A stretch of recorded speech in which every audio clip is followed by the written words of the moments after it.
Petrol ডিজেলের দাম বেড়েছে, আরবিআই ইন্টারেস্ট রেট বাড়ালে আপনার ইএমআই কতটা বিপদে?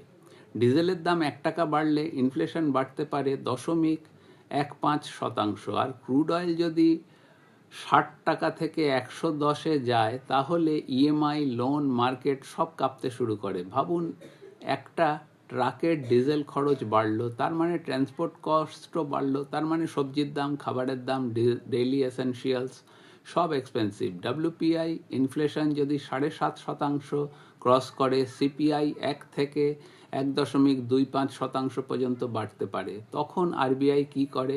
ইন্টারেস্ট রেট বাড়ায়। Result, home loan, business loan, car loan সব ইএমআই কস্টলি হয়ে যায়। অনেক নতুন লোন ডিফল্ট হতে শুরু করে। বিজনেস মার্জিন শ্রিঙ্ক করে। রুপি উইক হয়ে ইম্পোর্টেড ক্রুড অয়েল আরও কস্টলি হয়ে দাঁড়ায়। এমার্জেন্সি ফান্ড তৈরি করুন।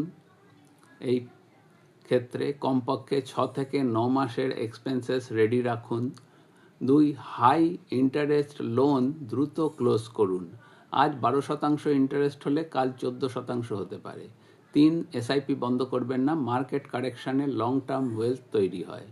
4, জব সুইচ না করে স্কিলস আপগ্রেড করুন, সাইড ইনকাম সোর্স বিল্ড করুন। 5, অপরচুনিটি ফান্ড তৈরি করুন।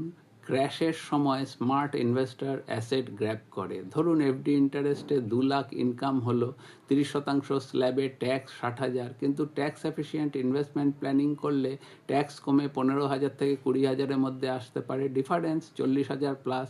ওয়েলথ আপনার হাতেই থাকতে পারে। কমেন্ট করুন ইনফ্লেশন, আপনাকে ইনফ্লেশন সার্ভাইভাল ফিনান্সিয়াল রোডম্যাপ পাঠানো হবে। Investment and tax benefit depend on market condition and individual financial profile. Please consult financial advisor before taking decisions. ধন্যবাদ, নমস্কার, সকলে ভালো থাকবেন।